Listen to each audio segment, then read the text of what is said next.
but that's it's just sort of a summing of what's to come. Awesome. For some of what's to come. Should we go Dawn into Demon King? Do you want to touch base on Demon King, or shall we come back to it after the end of Dawn? We could play Demon King as well, and then come back after maybe. Awesome. So this is the start of the Lifeblood deep dive with Kyle. Thank you everyone for the hosts. If you have any questions for Kyle during the play, if you put them in, we'll get them asked. This is Dawn and Demon King. It's time to get heavy.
That was Dawn into Demon King.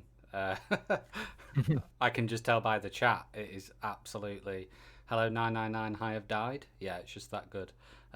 Like, firstly, for me on like a musical point, the like the symphonic samples in the chorus to go along with like the absolute brutality of your vocals. I absolutely love that, and I think that's something you guys use quite a lot, isn't it? Yeah, I think one thing you'll find is that even though we utilize mostly harsh vocals, we try to have some sort of repeating melody in this chorus section. And generally, I'll try and come up with a little more catchy rhythmic vocal pattern for that. I think Demon King's a great example of how we sort of portray that and try to create a hook that is sometimes not as common in deathcore music. So that's sort of how we try to approach that, and I'm really happy with that because a lot of the time I've heard that the sort of keyboard synth lead is stuck in people's heads from that Demon King chorus. So Yeah, definitely, definitely. What else we got? That's something to write down for sure. Yeah, amazing. So obviously, I picked up on quite a lot of the lyrics in that of God Hand and everything. Where in the story do we get to when we're Animal? So as far as Demon King went, just to touch on that a little Yeah, yeah, bit, that is actually the perspective of Emperor Ganishka and sort of his rise and fall, sort of succumbing to the power of Griffith in the end, and understanding that even though he gained what he thought to be infinite power, the power of the God Hand, what was he so afraid of? And that was Griffith. So that's sort of what it touches on, and you sort of hear him fall with that breakdown as it slows down progressively throughout it. So I wanted to illustrate that with the breakdown. amazing.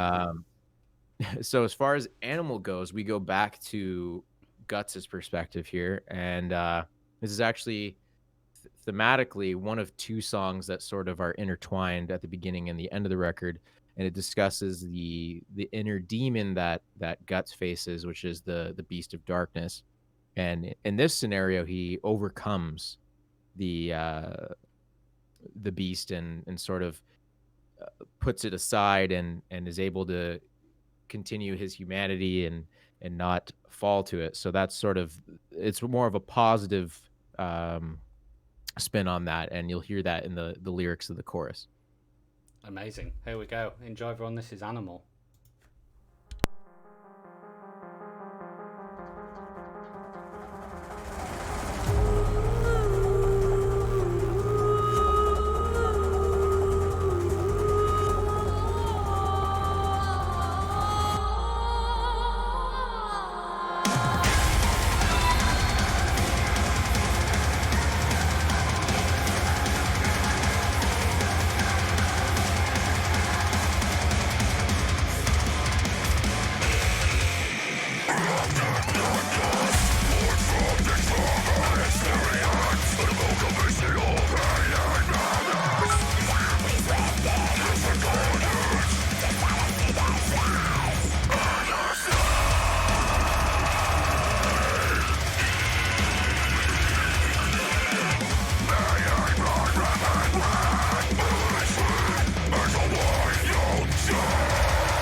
Wow, that was animal.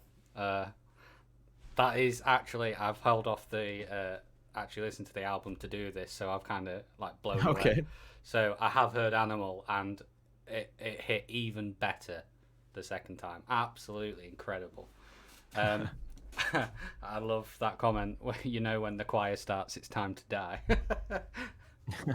Brilliant. So up next, we're on to Altered Eyes. Yeah, so this one is Guts sort of reflecting on the eclipse and how it impacts himself and his love interest, Casca, from the story. And it's one of the heaviest and darkest songs, I'd say, on the record. And we wanted to sort of paint a picture with that with the music video that we had. It sort of had like a three-dimensional animation aspect to it. Sort of resembled some of the music videos in the early 2000s. That was the kind of vibe we wanted to go for. But um, yeah, that's Altered Eyes. It's one of the darkest and heaviest songs on the record. Here we go. If that doesn't get you even more hyped, I don't know. I need the vinyl. Kyle, is there any vinyl variants left? Because I know that Yeah, there is. Okay, cool. there's just a little bit left, and it's available at Rising Merch for those of you who are in the UK and Europe. And for our NA friends here, we've got a few variants left on Indie Merch Store and on our store there. So Amazing. So, I mean, I think they're all going to sell out. So I think we all need to get that order in. Everybody enjoy. This is Altered Eyes.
just what this album's going to do. It's just going to keep one up in each time. Lisa, your comment, I feel like I'm running and fighting for my life in the middle of some twisted dark forest battlefield. You don't know how close that is. Very close to Berserk, actually. Absolutely incredible. Like, that track, for as heavy and dark it is, it's got such, like, a drive and a groove to it that almost makes it, like, melodic in places. It's that... I absolutely love it. So I think what a lot of people, like, when the album was first announced, was like blown away by the features you've got on here. And up next is Prophecy of the Falcon with Frankie. So what was it like to get Frankie on the album, and also where are we in the story? I think in this case, I wanted to have Frankie involved because I grew up with Goodbye to the Gallows, and Emir Records were huge for me to get into this genre of music and the core scene. And so it was sort of like a bucket list sort of thing to have him involved. And I think he absolutely killed the part that he's involved with there. So as far as the lyrical content goes for Prophecy of the Falcon, it actually is the perspective of Griffith and sort of how he sees himself now that he's achieved the dream, and sort of reflects on it.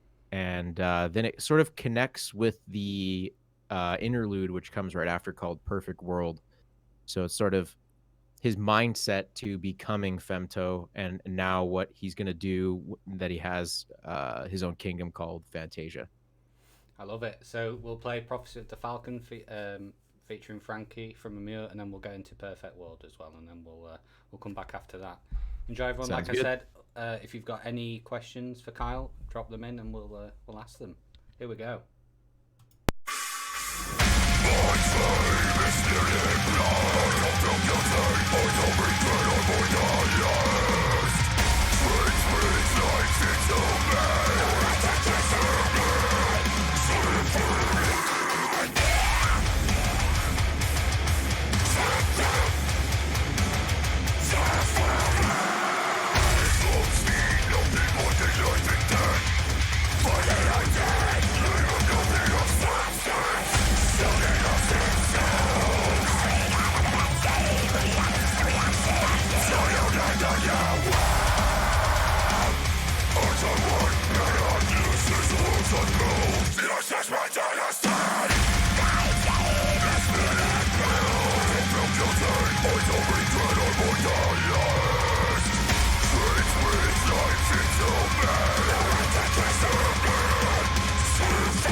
So that was Prophecy of the Falcon into Perfect World. That is one of my favourite interludes I've heard in a long Thank time. you, man. Genuinely like goosebumps.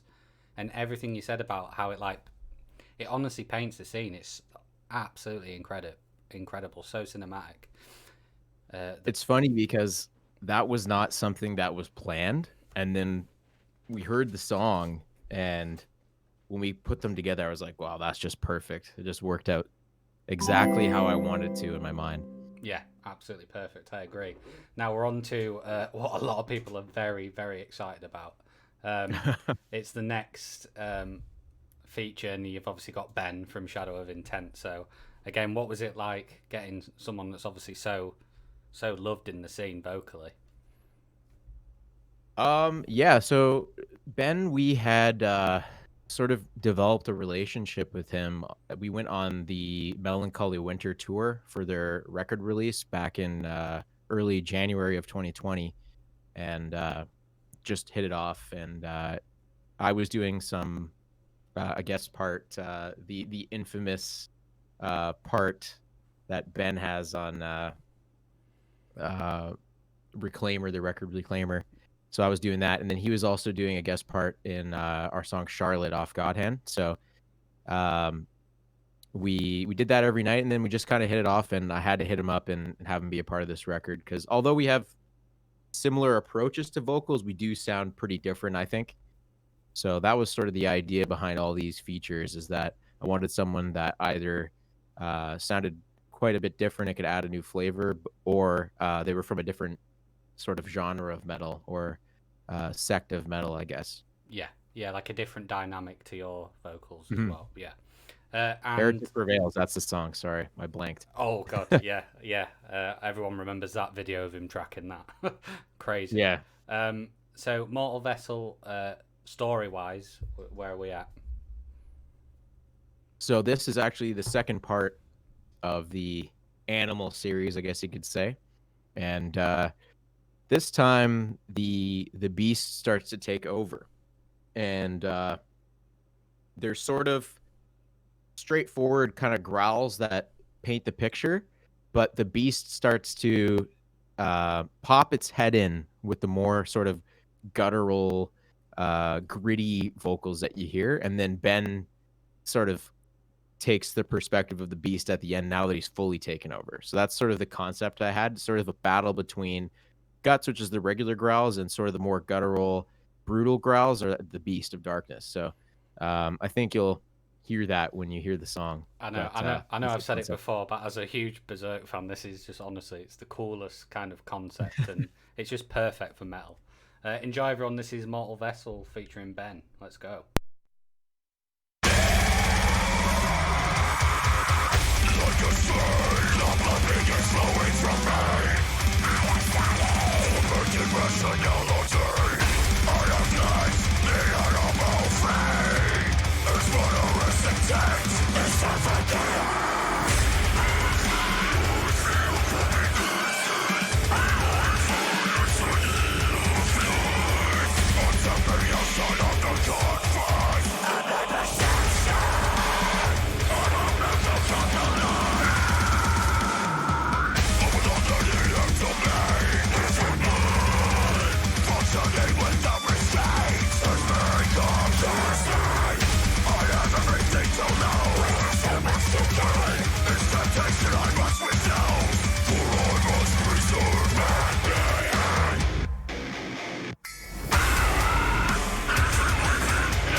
Don't need to say out. Like Matty just saw, even Kyle smirking at that combo. He knows what he's produced. Absolutely unreal, man. Literally just. Thank you, bro. It's like crazy good. Unreal. So like the features kind of don't stop from now on. Up next is Eric from. Oh man, why have I forgotten the name of the band? I feel I terrible. Prevail. That's it. I Prevail. I could not think. So obviously that's different, but obviously he's got a really good, like heavy vocal anyway. So, what was it like getting Eric on board? Well, I think it's kind of a big deal because for a couple of reasons. Number one, they're a pretty substantial band. They're, on Spotify, they've got like 3 million monthly listeners. So they're a pretty big band. And I really like that they've implemented hip hop elements into the music and EDM. So I was just a fan of the music to begin with. In general, like their last full length record they put out, like my guitarist and I, Leo, have been listening to it nonstop. So, and funny enough, Eric was actually a huge fan of the music that we've been putting out. And in one of their promo pictures, he's wearing a Boss hoodie. So we just sort of developed a relationship from there, and asked him to be part of the record. And he was super excited to be a part of it. And I sort of came up with the part for him based on the style of vocal that he has, and he's certainly surpassed it and added some sort of deathcore flavor to what he does, which is not what you typically hear on the I Prevail stuff. So that I was really excited about that. Yeah, amazing. So for the story wise, where are we with Foe of the Inhuman? So the foe of the Inhuman is actually the Skull Knight, if you're familiar with him from the story. Yeah. Chat. Second favorite character. So he's sort of like an ominous character, and you're not really sure of his true motives, but he seems to help out our protagonist, Guts. But this is sort of his perspective from what we know on the universe, and how he is there to sort of be a foe of the Inhuman, or the God Hand and the Apostles. So this is a song that's sort of an anthem in a respect. There's a couple of repeating parts, and there's a few twists and turns that you haven't heard before from Brand of Sacrifice in this song, I'd like to say. Awesome. We'll get on to second. We've actually got a question. Kyle, do you find being in a deathcore band, do you listen to a lot more music that isn't deathcore, or is it a variety? In all honesty,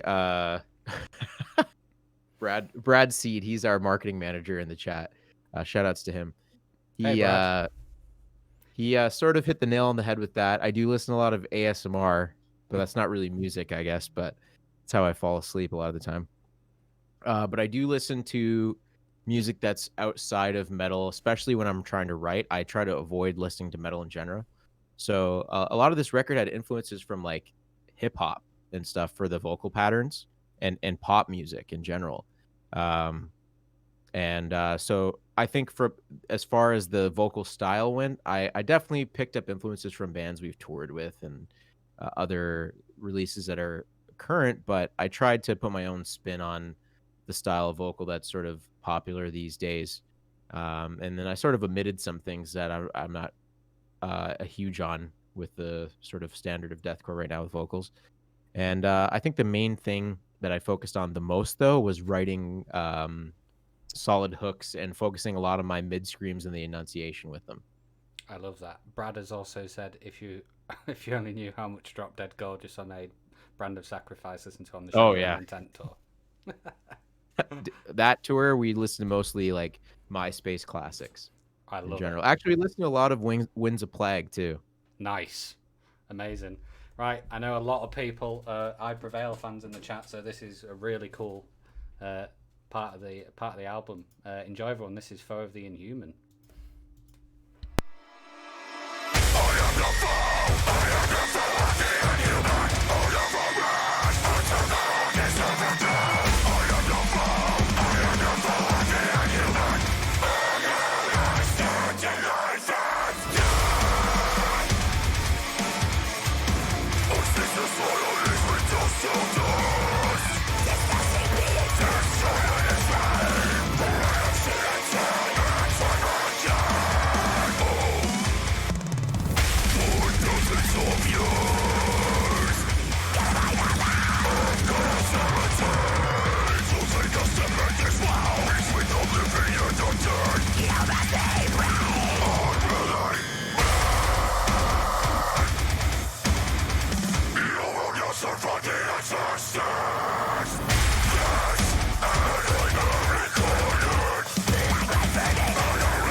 I'm just running out of words each track we go on. It is absolutely insane.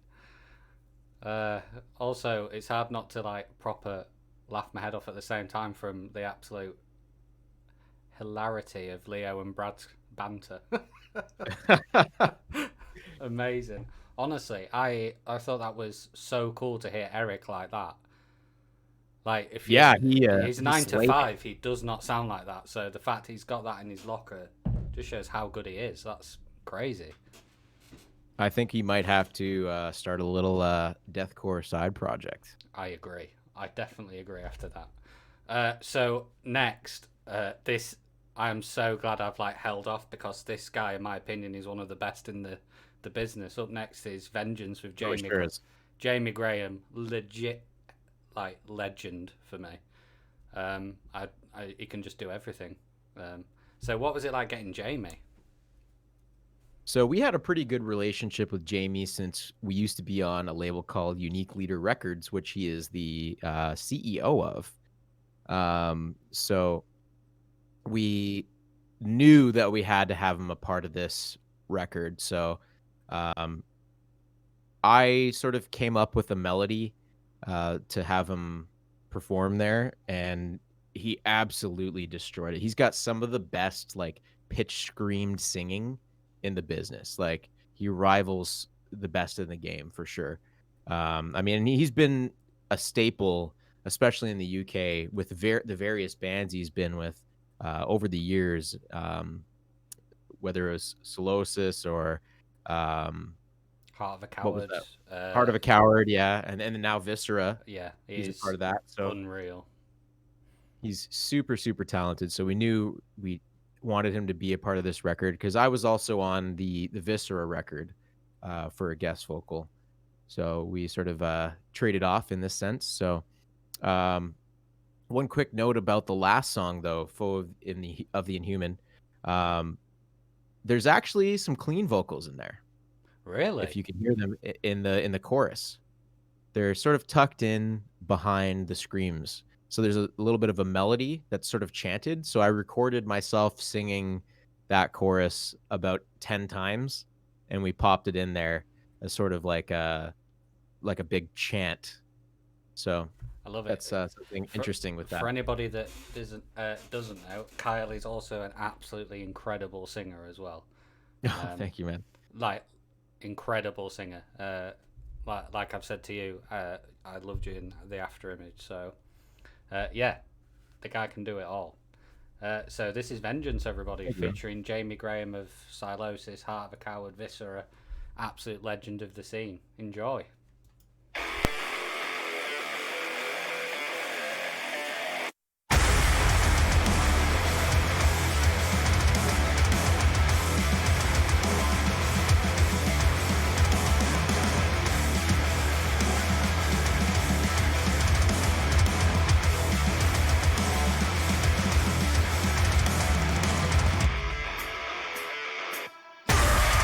Feel the strain, feel the strain.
How can something so heavy be so melodic?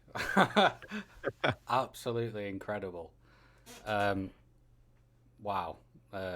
Again, I know I've said it. It's just each song. It's just. I agree what some people have said.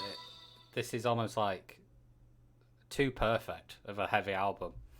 Thank you, man. Of course. Up next is only another amazing feature of Tyler Shelton from Traitors. So, what was the story of getting again another pretty legendary dude in the scene? So back in 2013, we're gonna go back in time here. Leo, who's in the chat, and I used to live together. We had a little shoddy apartment back in the day, and we would often listen to the old school Trader stuff from back then. And we love Tyler's voice since then because he's so unique. He has people say he has this one vocal. It's called the Moose that he does, and that it's one of the most unique sort of half of a distorted yell almost. I can't even explain it. You'll hear it when you listen to the track, but we knew we wanted him included, and we had a great time with him on our European run slash UK run with Rings of Saturn, Enterprise Earth, and of course Traders and ourselves. So immediately we knew that we wanted him a part of the record. So we actually crafted most of the guest parts were sort of crafted for the individual all the way down to the instrumental. And this one you can definitely hear it with the part that he's on. I think it'll make sense once you hear it though. Absolutely incredible. Oh, just one more question before we get to playing this. How do you guys write? Do you focus on fitting pre-written vocals to a song, or do you do it all at the same time? I have a very weird way of doing things. So I will come up with a premise for a song, and then I'll write maybe a line or two, and then I'll go directly into the DAW and start tracking the song right to the click, like tight takes that I would consider album worthy. And I will continue that until the entire song is done. So a lot of the songs, especially songs like Altered Eyes, Lifeblood, those were from the ground up. Literally, when I started writing that song is what you're hearing.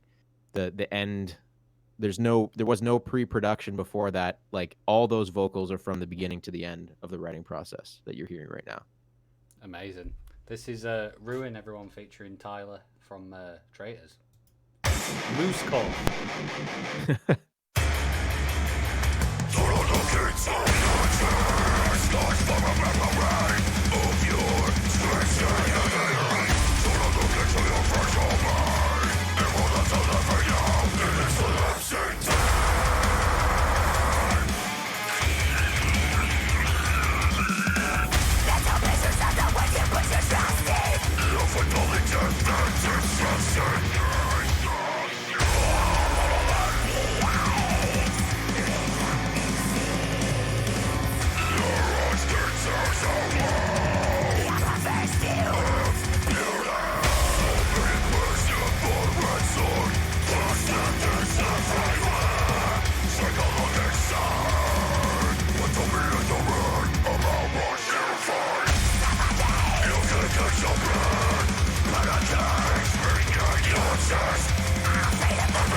It's just getting all too familiar now. What I have to say at the end of the track is just absolutely phenomenal. It's like it's chaotic, but just so good, and it's what do you say? Absolutely insane. Tyler's feature as well, phenomenal. Did I just see that right? Do you guys have hot sauce? Yeah. So this is something that maybe your chat here could benefit from, but we've got a partnership with a brand called Bravado Spice Company. I'll show it on the camera here, and basically you can use the code Lifeblood and get 20% off the hot sauce. And they've got a ton of delicious hot sauces. My personal favorite is the blueberry ghost pepper offering. Ooh. They got lots of stuff that's lighter. They've got lots of stuff that's extremely hot, like the brand new sauce you're seeing here. Scorpion peppers involved. So Oh. if you want to take a little risk, they actually feature this sauce on the Hot Ones show. Yeah, I thought that So sounded familiar. I was actually going to say that as a joke, but it turns out it was correct. Amazing. I love that. I also saw somebody say, "Please do coffee, brand Lifeblood coffee." Oh, that would be awesome. That's an enterprise waiting to happen. Brad, I'm a huge coffee guy. yeah, Brad. I'm just gonna say, Lifeblood coffee, make it happen. So we're on to Corridor of Dreams now. Yeah, so this one I think intertwines with Lifeblood, so we should probably do both of them together. But this one had some influence from video game soundtracks. I think you might get that vibe when you hear it. I love it. But it's sort of a song of realization. This is where, to me, I picture Guts looking back. If you've seen the '90s The best, Berserk anime, the best the version. best version, yeah. Yeah. If you remember the scene where Casca and Guts are laying by the tree and they sort of figure out that, they've got feelings for one another, I can picture Guts looking back to that time and realizing that his overwhelming feeling of vengeance is taking over, and really what his true lifeblood is, or what matters most to him, is Casca. So he's sort of having that realization, and he's in a dreamlike state. But from there, reality sets in, and then Lifeblood kicks in. Cool. Do you want to touch base on Lifeblood as well? We'll play it as one nice little swift. Yeah, I think the concept from Corridor and Lifeblood, they're combined in a sense, but and it's sort of just illustrated with the line at the end, "You are my lifeblood." But it still discusses the struggle that we hear Guts face, because he's gonna eventually have to make that decision. Is he going to let vengeance and anger and hate and grief consume him, or is he gonna try and focus on restoring Casca and living a different life? Well, we'll have to find out. We'll have to find out. Spicy, just quickly, thank you so much. You have literally gifted all of the Brand of Sacrifice guys. I really appreciate that, man. Thank you, bro. That's really, really cool. Thank you so much. So yeah, this is Corridor of Dreams and Lifeblood. Enjoy, everyone. If you've got any last questions for any of the guys and Kyle, put them in the chat. Let's go. This is the end of Lifeblood.